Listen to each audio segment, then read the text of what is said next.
गज़ल वहशी सिन्फ़ सुखन है। जी। ये लिखा था कलीमुद्दीन अहमद ने। गज़ल उर्दू शायरी की आबरू है। बेशक। ये कौल था रशीद अहमद सिद्दीकी का।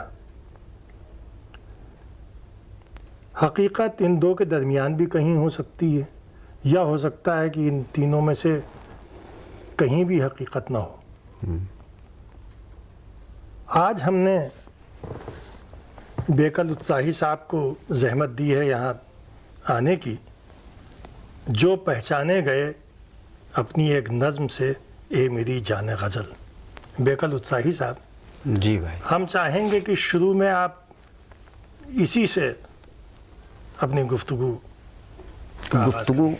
बहरहाल एक नज़्म-नुमा गीत है जो मेरा ख्याल है 27-28 साल पहले लिखा गया और आज तक आप 57-58 के करीब। जी हाँ, करीब करीब ये नज़्म इसकी टेक्निक है और गीत का लहजा है। जी। कुछ मिसरे गज़ल के भी हैं। हाँ, गज़ल के मतलब उसमें गज़ल और गीत ये सब हैं। तो अब इसकी फरमाइश और हुक्म है तो मैं इसी से पहले शुरू करता हूँ और मैं इसे आपके सामने पेश करता हूँ। इरशाद। मुलाहिज़ा करें। नशो कैफ़ गज़ल, हुस्न गज़ल, जाने गज़ल, आ तुझे गीत का अंदाज़ तरन्नुम दे दूँ। नशो कैफ़ गज़ल, हुस्न गज़ल, जाने गज़ल, आ तुझे गीत का अंदाज़ तरन्नुम दे दूँ। तेरे सहमे हुए होठों को तबस्सुम की लकीर, तेरी ऊँघी हुई आँखों को हया की चिलमन, तेरे सोए हुए माथे को शफ़क़ की तनवीर, तेरी उलझी हुई जुल्फ़ों को बहारे गुलशन, तेरे दहके हुए आरिज़ को लहकते से कमल, आ तुझे गीत का अंदाज़ तरन्नुम दे दूँ। नशो कैफ़ गज़ल, हुस्न गज़ल, जाने गज़ल, आ तुझे गीत का अंदाज़ तरन्नुम दे दूँ। ये बंद मुलाहिज़ा कीजिए कि धूप का राज, चंद्रमा की हुकूमत का गुरूर, बाद मेहनत किसी मजदूर की बाहों की थकन, जुरते ज़ब्त ग़म इश्क़ वफ़ाओं का शूर, शौकते हुस्न फुसूकार के माथे की शिकन, अश्क जब साज़ उठा लें तो किसी राग में ढल, आ तुझे गीत का अंदाज़ तरन्नुम दे दूँ। नशो कैफ़ गज़ल, हुस्न गज़ल, जाने गज़ल, आ तुझे गीत का अंदाज़ तरन्नुम दे दूँ। अब यहाँ से मेरी नज़रिया की तर्जुमानी है, मुलाहिज़ा करें। गज़ल के नज़रिया की तर्जुमानी तो इस बंद में भी थी। जी हाँ, लेकिन अब मुलाहिज़ा कीजिए। नशो कैफ़ गज़ल, हुस्न गज़ल, जाने गज़ल, रूप खलियान का फसलों के सुहागिन का सिंगार, गाँव की लाज व मासूम जमालों का चलन, नुक़रई राह सजाती हुई बगलों की कतार, जिसको एक उम्र से तकते हुए निर्मोही नयन, जिनका हर एक इरादा भी है घूंघट में अटल, आ तुझे गीत का अंदाज़ तरन्नुम दे दूँ।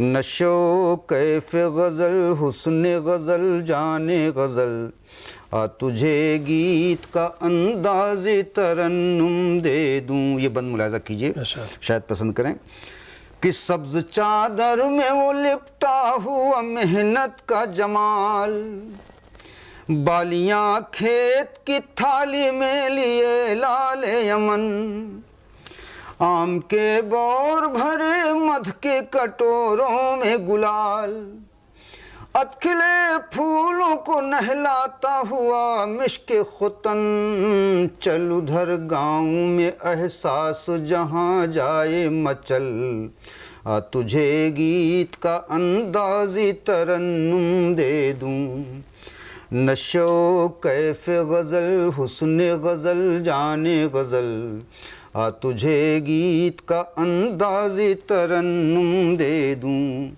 आखिरी बंद।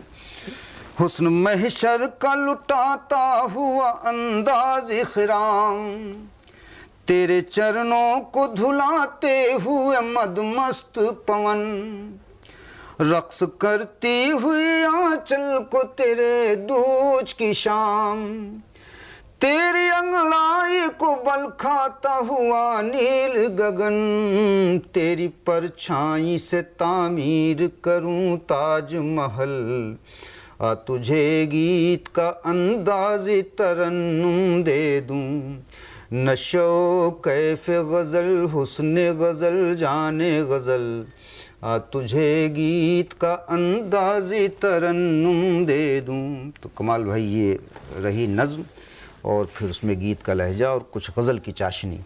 ये तो इब्तिदा थी जी, इब्तिदा में ये। और अगर आप इजाज़त दें तो मैं ये अर्ज़ करूँगा बेकल साहब, इरशाद फरमाएं कि इसमें आपने अपने लिए एक रास्ता मुतय्यन कर लिया था जी कि आप सिर्फ शहर वालों के लिए जी शेर नहीं कहेंगे, क्योंकि उर्दू शायरी और उर्दू मुशायरे आम तौर से शहरों में और कस्बों में सिमट आए थे। कुछ अल्फाज आपके गीत के भी हैं, लेकिन छाई हुई है गज़ल। बेशक। तो ये तो इब्तिदा थी, लेकिन बाद में आपने वो गीत लिखे जिन्हें वाकई अवामी गीत कहा जा सकता है। जी।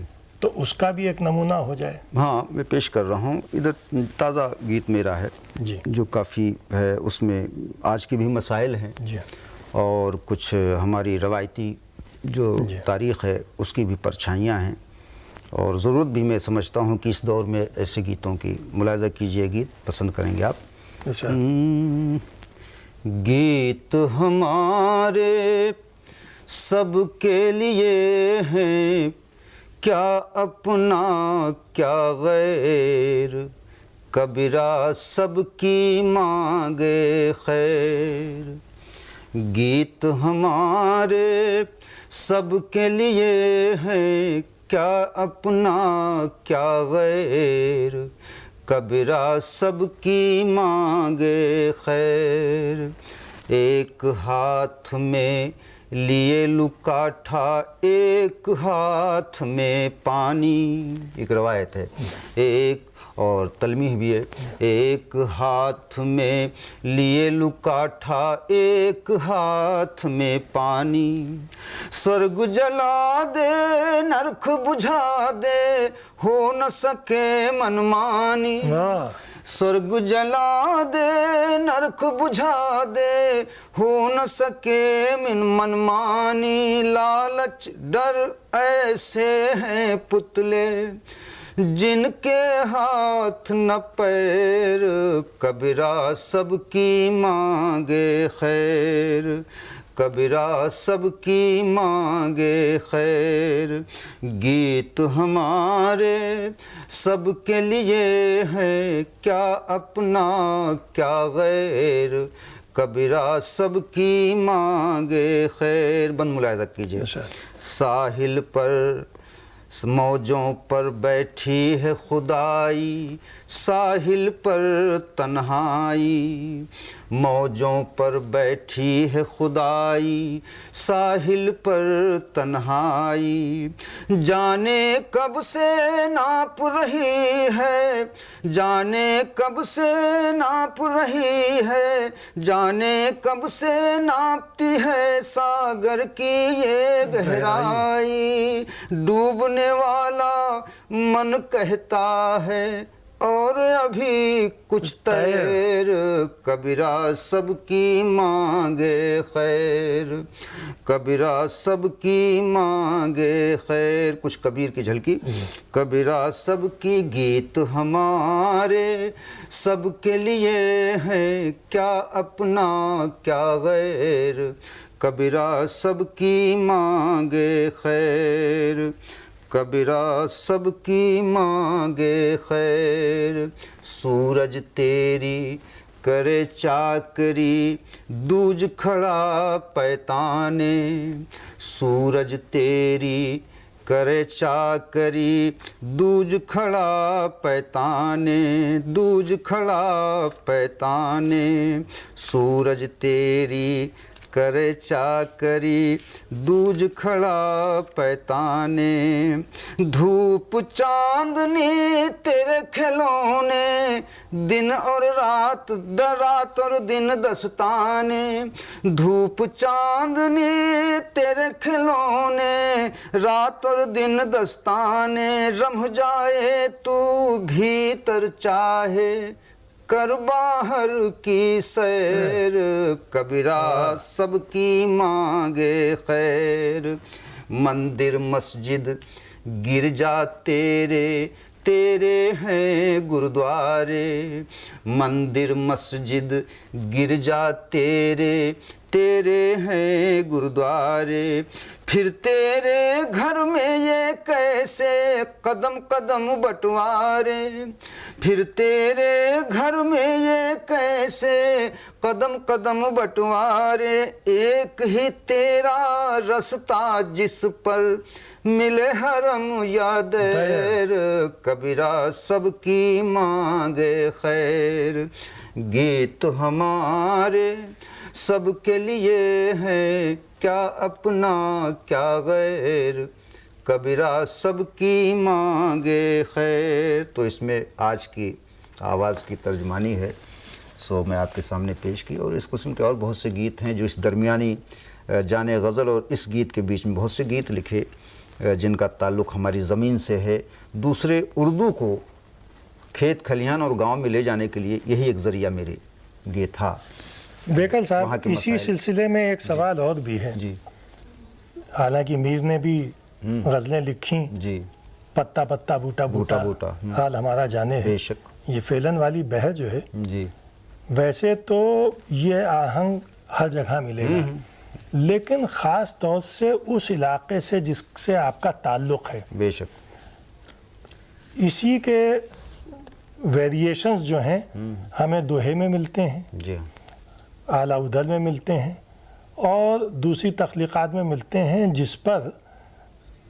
जिसको बुनियादी आहंग गीत का कहा जाता है। और आपने अभी एक गीत सुनाया, और भी गीत आपने इसमें लिखे हैं। फैज़ की भी एक आध गज़ल है, गालिब की भी एक गज़ल है जो उनके दीवान में मौजूद नहीं है, मुरव्वज दीवान में।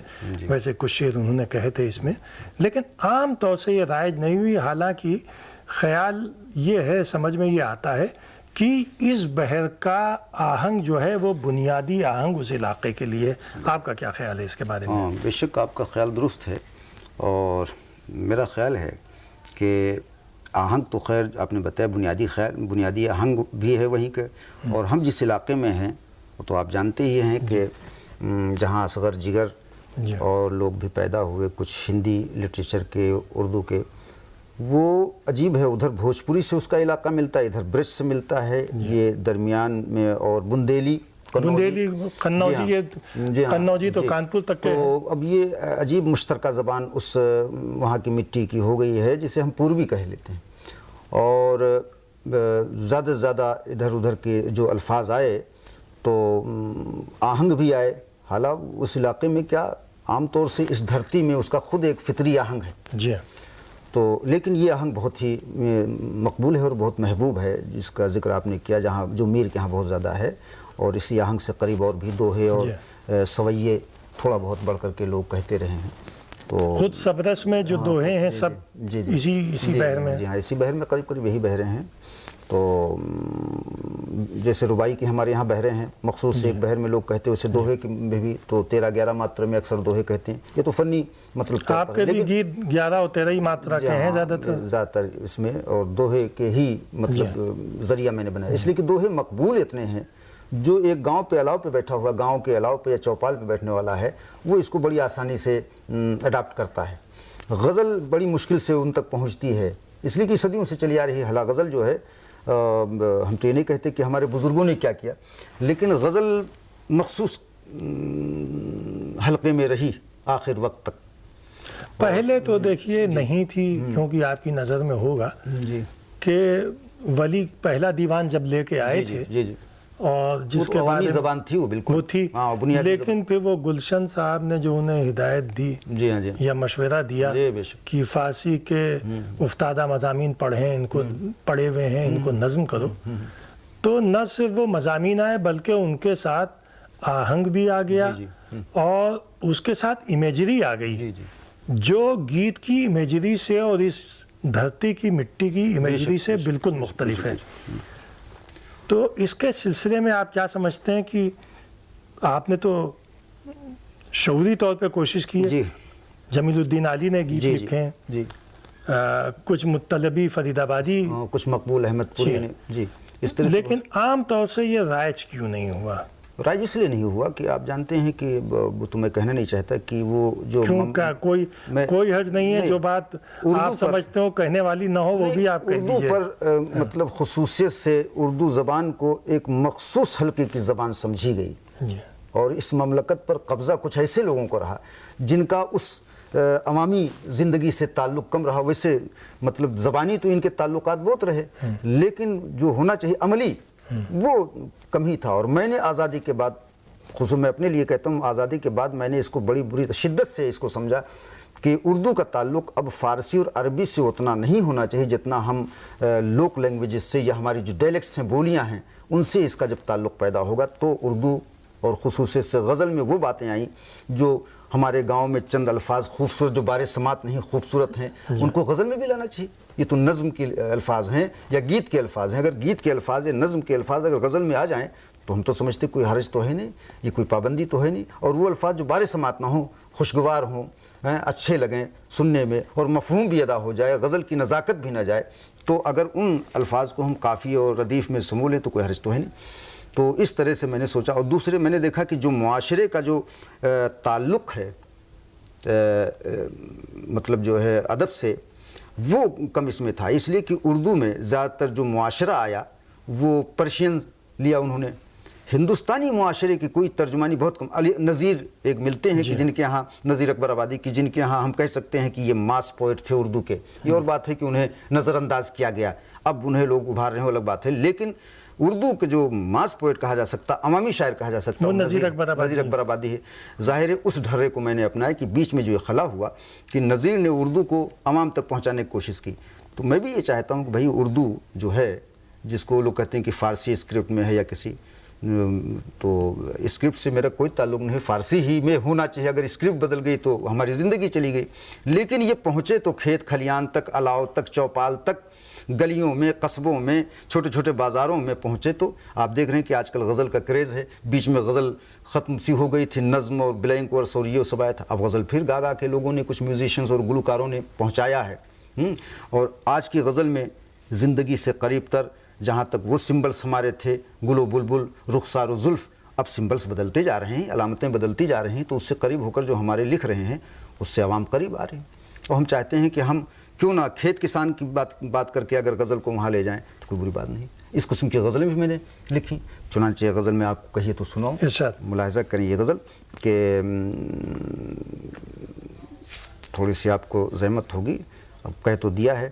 ये गज़ल सुने कि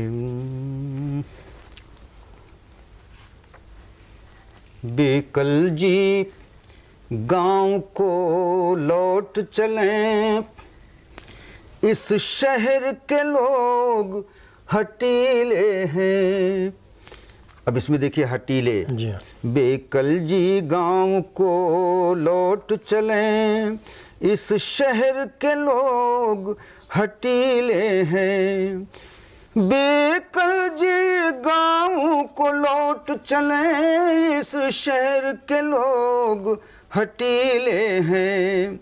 है ज्वालामुखी हर एक बदन, पर मन के सभी बर्फीले हैं। है ज्वालामुखी हर एक बदन, पर मन के सभी बर्फीले हैं। बेकल जी गांव को लौट चले। मुलाजा कीजिए, अच्छा। वो एक आदमी ऐसा है जो गांव का है, बज्र देहाती, पहली बार इस हंगामे में पहुंचा, हंगामी जिंदगी में तो देखता है कि सड़कों पे उजालों के पहरे, चौराहे खड़े गूंगे बहरे। सड़कों पे उजालों के पहरे, चौराहे खड़े गूंगे बहरे। गलियों में चिरागों के चेहरे, संकोच में पीले पीले हैं। बेकल जी गांव को लौट करो, लौट चलो, इस शहर के लोग हटीले हैं। और उसका एहसास शिद्दत से, किस ओर चलूं किस ठोर रुकूं, चलिए तो बहक जाते हैं कदम। वाह। किस ओर चलूं किस ठोर रुकूं, चलिए तो बहक जाते हैं कदम। रुकिए तो डगर पी जाती है, पग पग के ढंग नशीले हैं। बेकल जी गांव को लौट चलें, इस शहर के लोग हटीले हैं। आर्टिफिशियलिटी, तसन्नो जो शहरों में है उसकी तरफ हो जाता है। क्या जानिए ये कब से है खड़े, पर्दे के परे सुध बुध बिसरे। क्या जानिए ये कब से है खड़े, पर्दे के परे सुध बुध बिसरे। शीशे के मकामे पत्थर के दरवाजे बड़े शर्मीले हैं। शीशे के मकामे पत्थर के दरवाजे बड़े शर्मीले हैं। मुआशरा देखिए शहर और गांव का फर्क है। कृष्ण खड़े शोकेसों में, बांसुरिया बिके फुटपाथों पर। है कृष्ण खड़े शोकेसों में, बांसुरिया बिके फुटपाथों पर। राधा के सजाए जूड़े में जो फूल है वो पथरीले हैं। बेकल जी गांव को लौट चलें, इस शहर के लोग हटीले हैं। गांव याद आता है। अमृत के घड़े कूल्हों पे धरे, पनघट से उठे बल खाते हुए। अमृत के घड़े कूल्हों पे धरे, पनघट से उठे बल खाते हुए। प्यासों को यही डस लेते हैं, बादल ये बड़े जहरीले हैं। बेकल जी, तो ये गज़ल का एक ढंग ये हुआ जो गीत के सांचे में है, और गांव का पूरा उसके एहसासात और शिद्दत एहसास जो है वो इस गज़ल के सांचे में है जो आपके सामने मैंने पेश किया। बेकल साहब एक बात बताइए जी। फिर ये फेलन वाली बहर है। जी है। हाँ। इस आहंग से अलग भी जो बात आपने कही है जी जी इस गज़ल में और गीत में जी, वो किसी और आहंग में भी आप बहुत मतलब दूसरी आहंग में भी और इसी किस्म की बात है। जो भी आपने मीर का जिक्र किया था, तो इसमें देखिए रदीफ मैंने अपनाया है, और उस रदीफ को आप देखें। और खालिस मीर की बहर में मैंने कोशिश की है कि गज़ल कही जाए जिसमें गांव की बात भी हो, और वो गांव वाले जो बैठ के भजन और निर्गुण वगैरह में मस्त रहते हैं उसका भी मज़ा लें इस गज़ल से कि जब वो तन्हा होते हैं गांव के लोग अपनी चौपाल पर या अपनी अलाव पर, तो उन्हें कुछ निर्गुण की बातें होनी चाहिए, कुछ उस आत्मा से जिसको निराकार और आकार वो मानते हैं, तो उससे उस मीर की बहर को अपना करके उनके इस एहसास का हाँ, ये मैं इसलिए पूछना चाहता था, खुद मीर ने दूसरे आंग में भी जी जी ये तुम कहाँ के करते हो है किस समय की बात। अब ये इतना खूबसूरत लफ्ज़ था, लेकिन हमारी गज़ल ने इसे टकसाल बाहर कर जी दिया। हाँ, बाहर कर दिया। तो इस किस्म की हमने एक रदीफ़ इंतखाब की, जो मेरा ख्याल पहली बार मैंने इसे इस्तेमाल किया है और बहर मीर की है। मुलाहिज़ा करें। अच्छा। कब तक हाथ की रेखाओं में ढूंढेगा तकदीर रे जोगी, कब तक हाथ की रेखाओं में ढूंढेगा तकदीर रे जोगी, क्या जाने कब नागिन बन कर डस ले कोई लकीर रे जोगी, कब तक। हाँ, शेर सुनिए कमाल भाई। अच्छा। कि धूप धूप चेहरों की हुकूमत, छाँव छाँव जुल्फों की सियासत, धूप धूप चेहरों की हुकूमत, छाँव छाँव जुल्फों की सियासत, जीवन के इस दो राहे पर रांझा बन गई हीर रे जोगी, क्या जाने। अब इसमें और भी मसाइल हैं, गज़ल तो तमाम मसलों को अपने दो दो लाइनों में चलती है, मुलाहिज़ा करें। अच्छा। सदियों से बेदार रहे हैं उस बस्ती के रहने वाले, जिस बस्ती के चौराहे पर लुटते रोज फकीर रे जोगी, कब तक हाथ की रेखाओं में। ये शेर आप पसंद करेंगे।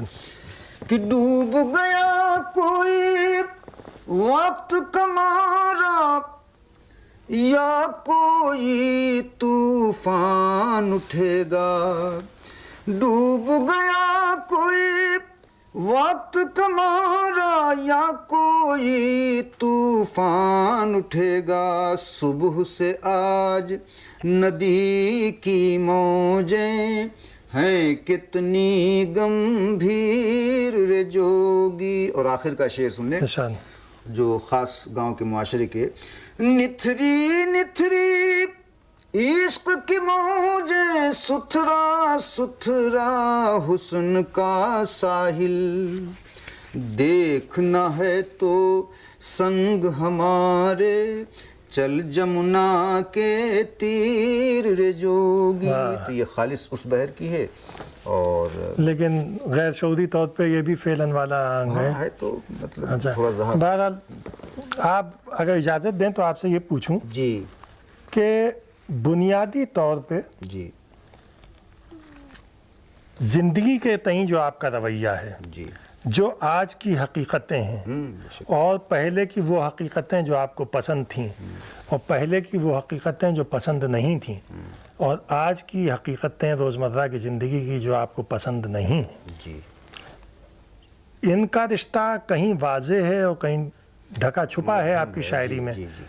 तो कुछ इसके बारे में आप बताएंगे कि आप कैसे मुतासिर हुए, आपकी शायरी ज़िंदगी से कैसे मुतासिर हुई? भाई अब जाहिर है कि मैं जहाँ हूँ बचपन से जिगर साहब की बज़्म का परवरदा हूँ और उठक बैठक वहीं रहती थी, लेकिन मिजाज में कुछ वैसे तो फितरी तौर पर मैं बिल्कुल गांव का हूँ और शहर में बहुत बाद में आया, तो गांव की जो वो कसक है जी, वो हमारे ख़मीर में। लेकिन जब अपनी उर्दू शायरी जब मैं उस वक्त जिगर साहब के ज़माने में या और भी किताबों में पढ़ता था, तो ये महसूस करता था मैं कि बड़ा फ़र्क है आज की ज़िंदगी में और पहले की ज़िंदगी में। पता ये चला कि जो लिखने वाले थे या तो ये ताइश की ज़िंदगी में थे और आज का जो लिखने वाला है वो करीब करीब ज़िंदगी से करीब हुआ है, देख रहा है, या हो सकता है कि उस वक्त कम्युनिकेशन कोई ज़राए नहीं थे लोगों तक पहुँचने के लिए मखसूस जगहों पर। तो जब तक आदमी ऑब्ज़र्वेशन नहीं करता, मुशाहिदा नहीं करता है, मुताला तो था ही फ़ारसी का मुताला, अरबी का मुताला, संस्कृत का, तो उस मुताले से वो फ़ायदा उठाते थे। मुशाहिदा मेरा ख्याल है कमाल भाई कि उस वक्त के हमारे लिखने वाले जो शोरा थे उनका मुशाहिदा बस वो एक दायरे में था, निकल के बाहर नहीं। और चूँकि मैं गांव से गया तो गांव का जो मुशाहिदा था, जो कुछ मैंने देखा था, जो कुछ मिट्टी से मिलता था वो, और उस वक्त जिगर साहब या असगर साहब या और लोगों की शायरी से जो मैं उसको पैमाने में लेता था तो मुझे कुछ फ़र्क महसूस हुआ। तो एक किस्म से मेरे जहन में एक बगावत पैदा हुई कि ये जो शायरी है, हालांकि बाकी नहीं, उसका एहतराम मेरे दिल में आज भी है, उस शायरी का एहतराम है, इसलिए कि बगैर उसके हम चल भी नहीं सकते। और कायदा ये है कि अगर हमने अपने पूर्वजों, अपने पुरखों और अपने बुज़ुर्गों की डगर हम जहाँ जिस कौम ने छोड़ी तो वो बेडगर हो गई, तो बेडगरी भी अच्छी नहीं है और उसका एहतराम भी। लेकिन मैंने एक लाइन बनाई कि आज की ज़िंदगी में जो करीब से देख रहे हैं लोग, ये ज़्यादा ज़रूरी है कि हमारे अदब में आना चाहिए। ये जो आपने गांव की कसक की बात की, जी जी जी, कसक तो उस वक्त दिल में होती है जब आप किसी को तकलीफ में, दुख में देखते हैं। बेशक बेशक। तो ये दुख इनफरादी भी होते हैं और पूरे समाज के भी होते हैं, इज्तिमाई भी होते हैं। तो ये इज्तिमाई दुख की बात जो है जी, कुछ इसके बारे में गुफ्तगू इज्तिमाई होना चाहिए। दुख तो मतलब ये निज़ाम की बात आ जाती है, फ़र्द ही से, इसमें सियासत भी आ जाती है, हाँ बेशक, और इसमें हमारी पूरी जो इकानमी है, हमारी मईशत है। कमाल भाई, फ़र्द ही से जमात बनती है। अच्छा, अगर फ़र्द नहीं है तो जमात नामुमकिन है मेरे ख्याल से। फ़र्द होंगे, इकट्ठा होंगे, इनफरादियत से इज्तमाइयत होती है। जाहिर है कि एक अगर गांव या शहर या कस्बे में किसी भी शख्सियत पर जो गुज़र रही है, उसको देखने के बाद फिर ये सोचना पड़ता है, आप खुद सोचें कि क्या इस तरह से और भी लोगों के साथ है। तो आज का समाज इधर आज़ादी के बाद एक उमंग कि हमें आज़ादी मिली, एक बैक आधी रात को जो आँख खुली, सुबह जो आँख खुली, आधी रात तक गुलाम थे, और एक बैक सुबह जो उस वक्त की नस्ल थी उसकी आँख खुली तो मतलब एक खुशी का जो एक जज्बा था वो इस कदर था कि बहुत से ज़ईफ़ों के और बुढ़ों के पूर्वजों के तो आँखों से आंसू निकल आए। लेकिन नौजवान जो तबका था, बच्चे थे, जो इनका जज्बा, जाहिर है कि यहाँ से जहन बदला। जब तक हम ग़ुलाम थे किसी के, तब तक हम ज़हनी तौर पर कुछ हम पर फालिज का हमला था, ज़हनी तौर पर हम मफलूज तो थे ही। आज़ादी के बाद हमें खुली फ़ज़ा में देखने का मौका मिला, पनपने का मौका मिला, तो जाहिर है जब खुली फ़ज़ा में हम आए, ज़हनी तौर पर हम वसी हुए, तो सोचने का मौका भी हमें मिला। तो अच्छा, ये जो कुछ आप देख रहे हैं इससे आप मुतमईन हैं? बिल्कुल तो मुतमईन नहीं है। जो आज हम देख रहे हैं इससे कतई बिल्कुल नहीं मुतमईन है। इत्मीनान तो इसलिए है कि अब सब कुछ अपना है, सब कुछ अपना है। ये डर तो नहीं है कि ये गैर का है। जब गैर का था, गैर के हिसार में हम थे, तब तो कुछ नहीं। देखिए, अपना तो है, आज भी ये मुल्क जो है तबकों में बटा हुआ है। जी बेशक। तो ये जो कुछ सब अपना है, किसका अपना है? मतलब जो हम इस धरती पे जो इस वक्त इस दायरे में जो हमारा पूरा हिंदुस्तान है, कुछ लोग हैं जिनके पास सब कुछ है, कुछ लोग हैं जिनके पास ये तो बेशक कुछ नहीं है। आपकी ये मतलब ये आपने इशारिया जो दिया है, इसमें कोई शक नहीं है कि हम इस वक्त दो जगहों पर बटे हुए हैं। एक तो वो तबका जिसके पास सब कुछ है, एक वो तबका जिसके पास कुछ भी नहीं है। उस तबका जिसके पास कुछ भी नहीं, उसके पास न कोई जरिया है, न बचाव का जरिया है, चाहे वो आसमानी नागहानी, अपनी मेहनत के अलावा उसके पास कुछ नहीं है। सिर्फ अपनी मेहनत, अपने खून पसीने की बात वो करता है और उसी में वो मगन है। इसलिए कि आप समझते हैं कि मगन भी है, मुतमईन है वो? नहीं, मगन इसलिए है, वो जानता है कि यही ज़िंदगी हमारी, इससे आगे हम, उसकी सोचने की, फिक्र की जो लाइन है वो महदूद है। आप जो गीत लिख रहे हैं उनके लिए जी, आप उनको अपने हाल में मगन रखने के लिए लिख रहे हैं या नहीं, उनको आप जगाना भी चाहते हैं? मतलब उनको मैं चाहता हूं कि बेदार हों और उनकी वो रुदादी ज़िंदगी जो है, वो चाहे कर्ब की ज़िंदगी है, चाहे इम्बिसात की ज़िंदगी है, वो दोनों को सामने रख करके उनसे बात की जाएगी। अब उन पर तो आफातें नागहानी, आसमानी आफतें भी तो आती हैं। कभी बेचारे किसानों पर सैलाब है, मजदूरों पर सूखा है, ये सब तो ये तो फसल के हिसाब से आती हैं, लेकिन कुछ मुसीबतें ऐसी हैं जो मुस्तकिल है निज़ाम की वजह से। वो तो ये कही कि हाँ, तो उसके सिलसिले में आपका क्या रवैया है? निज़ाम, जहाँ तक मेरा ख्याल है कि निज़ाम का ढांचा जो है जी वो ठीक है, लेकिन उसका अमल गलत है। अच्छा, अमल गलत है। थ्योरी उसके जो है वो सब कुछ ठीक है, 5 साल प्लान, ये होगा वो होगा फलां होगा, लेकिन वो अमलन गलत हो रहा है। इस तरफ हमारी ध्यान देना चाहिए। और सारी चीज़ें, मेरा ख्याल है कि हम तो गांव के रहने वाले, मालूम हुआ कि भाई गांव वालों के लिए या कस्बे वालों के लिए या इसके लिए ये मंजूरी होकर आ गई है, लेकिन सिर्फ सुन लेते हैं, वो अमल में नहीं आता। बुनियादी गलती किसकी है? अब इससे आप अंदाज़ा लगा लीजिए कि हमारा जो पंचायत है, जो हमारी पंचायत, जिसे हम नेशनल पंचायत कह लें, पार्लियामेंट कह लें, असेंबली कह लें, वहाँ से जो कुछ पास होता है वो ठीक है, चलता है, लेकिन वहाँ से आते आते आते यानी बड़े अफसरों से आते आते क्लर्क और पटवारी तक वो वहीं सब ख़त्म हो जाता है। कागज़ पर तो चीज़ रह जाती है, और जो जिनको इंतज़ार है वो बेचारा सरापा इंतज़ार बना रहता है, उस तक बात नहीं पहुँचती। बस ये अमलन गलती है। तो बेकर साहब, ये चीज़ जो है, इसकी इस्लाह तो हमारा कलम ज़रूर कर सकता है, हम कलमकार इसके लिए आवाज़ उठाएं, ये अलग बात है, उठाना भी चाहिए। लेकिन जैसे नेशनल इंटीग्रेशन है, 35 साल से मुसलसल मैं खुद नेशनल इंटीग्रेशन के सिलसिले में नज़में लिखता रहा, आज तक मुझे ये नहीं महसूस हुआ कि नेशनल इंटीग्रेशन है का। उस वजह से सिर्फ ये है कि साहब कभी हम तबक़ाती तौर पर इलेक्शन में बांट देते हैं कि यहाँ ये कौम है तो यहाँ इसको हम लड़ाएं, यहाँ ये कौम है तो इसको लड़ाएं। तो इस तरह से हमारा जहन बनता है फिर बिगड़ता है, बनता है फिर बिगड़ता है। जैसे वो बच्चों का घरौंदा, वो हमारे पूर्व के ज़माने के, हमारे घर में राम है राम, तुम्हारे घर में सांप है सांप।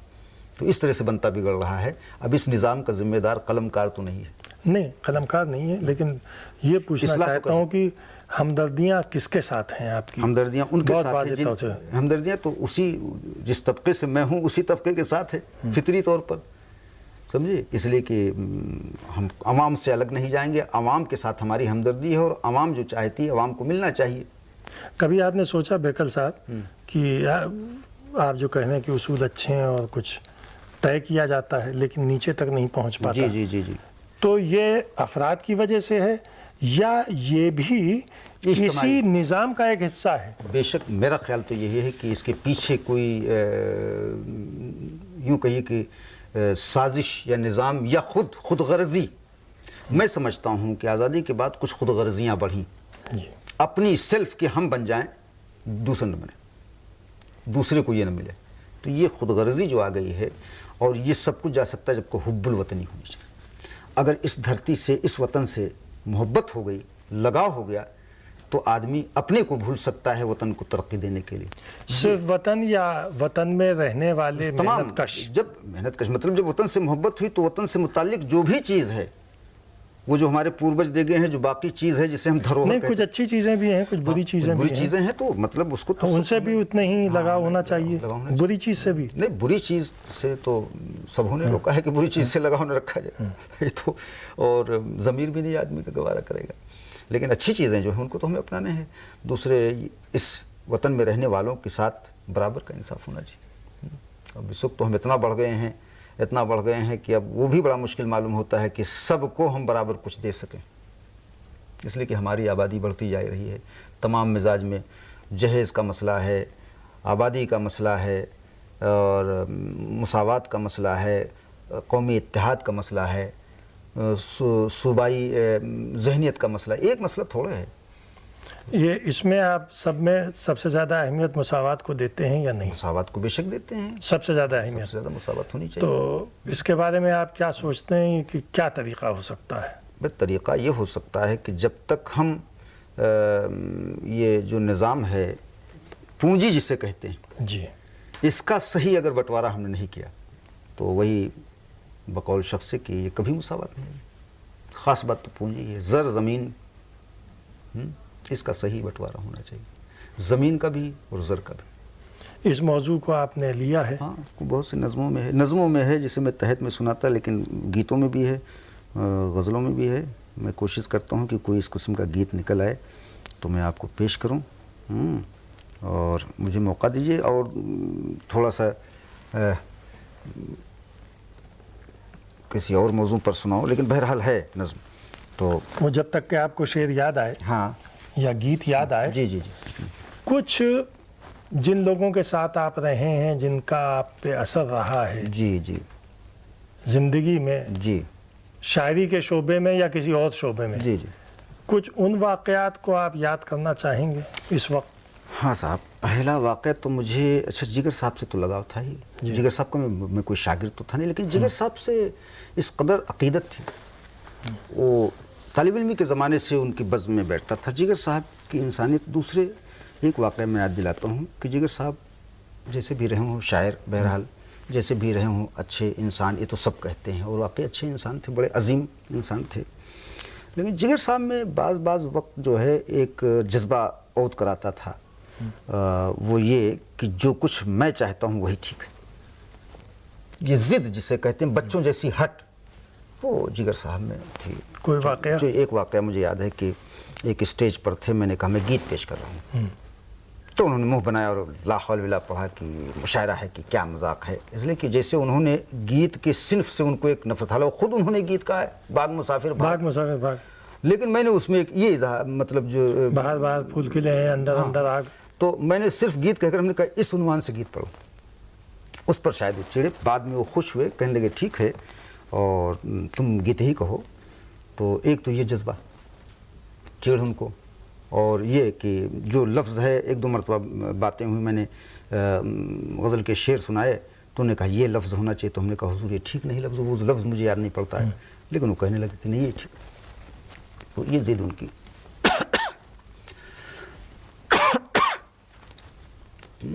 और जोश साहब पाकिस्तान से एक मरतबा आए, बम्बई के एक मुशायरे में उनके साथ ऐश टोंकी साहब आए थे। तो जहाँ मेरा क़याम था वहीं जोश साहब भी आ गए। कहीं भाई या मुल्ला है, मेरा काम मेरे मामूलात में ज़रा मुश्किल है। तो किसी ने कहा भाई ये मुल्ला इस किस्म का नहीं है कि आपके मामूलात में कोई दखल दे। कहने खैर बात होती। तो जोश साहब और दो एक लोग, शायद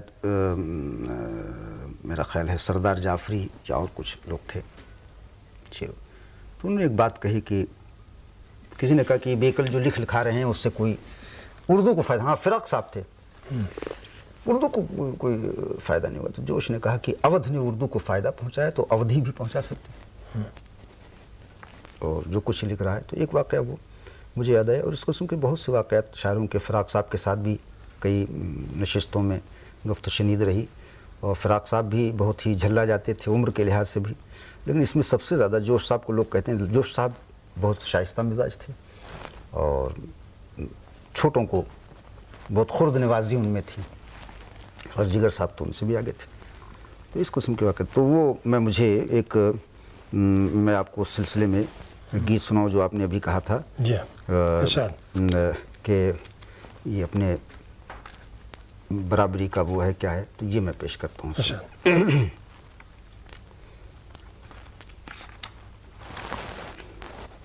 उससे कुछ आप पहले, जब तक मैं उसे याद करता रहूं या निकालूं, तो कुछ और मैं आपको सुनाऊं। अब ये देखिए, जो बात मैंने अब पहले बात हुई थी, इस गीत को सुनिए तो इसमें आपको लुत्फ़ आएगा वही सुन, और इसमें कुछ सियासत की भी वो है परछाई। अब के बरस धरती थी सुहागिन, रुत ने किया पथराव, घायल हो गई सोन चिड़ैया। अब के